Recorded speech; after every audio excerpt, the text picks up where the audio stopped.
Hey, let's have a conversation today. The conversation is going to be when is a conspiracy theory not a conspiracy theory? When is data backed up by facts, backed up by the perception of that data and the facts, backed up with everyone's words and actual government doctrine saying that a conspiracy is not a conspiracy? I'll give you a really quick example of a conspiracy that black people see racism where racism is not. And the conspiracy is that black people are victims or play into a victim mentality. And when things that seem racist happen to them, for them to call it out as racism is them playing the race card. Now, I want everyone to understand, anyone listening to understand, that each and every other race has the ability to question what happens to them as racism or systemic oppression. The only people who are questioned about that,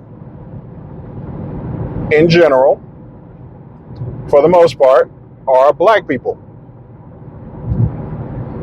A person, and I'll just keep the actual terms vague, but a person that is from a specific part of the world where they are not necessarily a race, but more so of a religion. Anyone questions them, and let me, I guess I'll go ahead and further clarify. And they're of a smaller area. They claim land, very small land, that they say that is theirs. And if you ever question that, you're a bigot. So I think that clears it up pretty well. But they can have anything interpreted as bigotry, and the world will cease. Justify their thoughts, even though there is nothing to actually back it up. And if you just so happen to mention what I mentioned, and you tie their names to it, you will wholesale be removed from any profession, any business, period. Bringing up how exactly black people have come to understand that there is a full-on work to keep black people at a lower rung in society. Our entertainment glorifies violence, drug use, sexual or promiscuity without any discernment, and having children out of wedlock, keeping children out of wedlock, and or getting rid of the fetus whenever convenient. And this is promoted in our music. You will see a person with a brown face as the front man of the record label But that person does not own the record label, nor do they own the distributor that sends out the music. And no matter who you are, if you don't understand when it comes to works of art, the person that distributes it is actually the king. Because you can make the art and be the owner of the art, but if it can't get to the people, then it makes no difference. Distributors control where things go. And if you look at most major, or not even major, you look at most popular and profitable labels that quote unquote do black music, and you will see very quickly that there are not brown faces or black faces, black lived lives that music is supposed to be speaking about, but evidently the music is being doctored for a certain audience. It becomes ghetto fantasies for white kids. It becomes ghetto fantasies for all other kids. It's shipped around the world to where people mimic black people. And the good things about black people are kept and called appreciation of the culture. However, because of the bad things that go along with it, the music that's being sent out,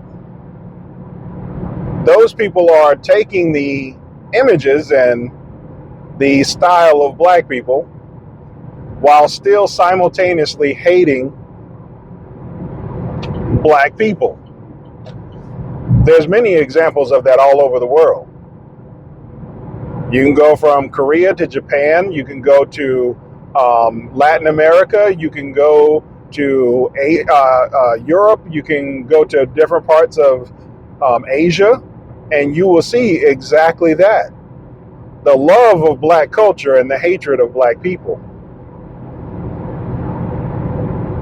Because there is a effort to place a certain image of black people all over the world, more times than not, you will have that being the image that is met, or the image that is in the head of most people that see black people across the world. It's not an image that black people put out there.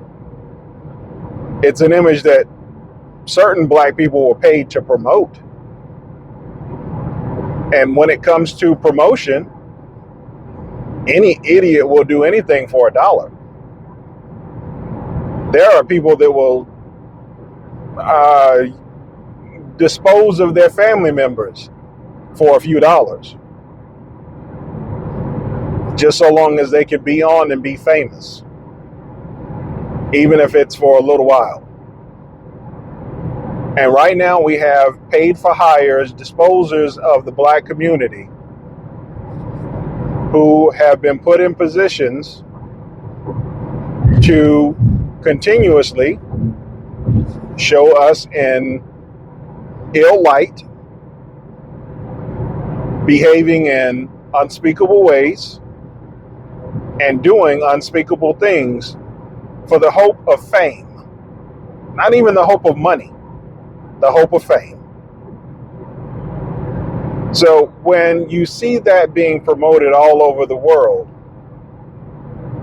and it actually comes to sully the image of black people who were previously known as the educators of the world. You don't know that, look it up.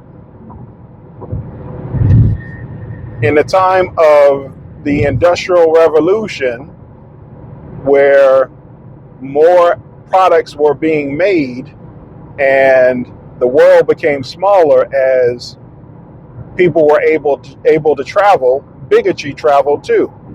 And the knowledge of the educated black person started to dissipate in favor of the bigotry of those who had the ability to travel more often.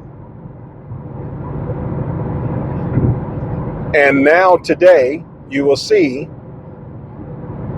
that propaganda being the thing most understood by everyone else. And that also, when it flies in the face of the truth, when they see that, no, that isn't black people, the cognitive dissonance of some of those people will not allow them to let their biases and their racism go. So it's not a conspiracy to say that it is true that certain images are put out by people other than black people with a black face, made for profit for people other than black people, and meant to destroy the image of black people or have certain fantasies for other races to live out their so-called ghetto life. Be careful what you do, what you put out there, because it has a lasting impact on generations upon generations. It even impacts the people that look like you. And those people will say you have a victim mindset whenever you show them the proof that there is systemic racism. Have a good day. Be good. Know that somebody loves you.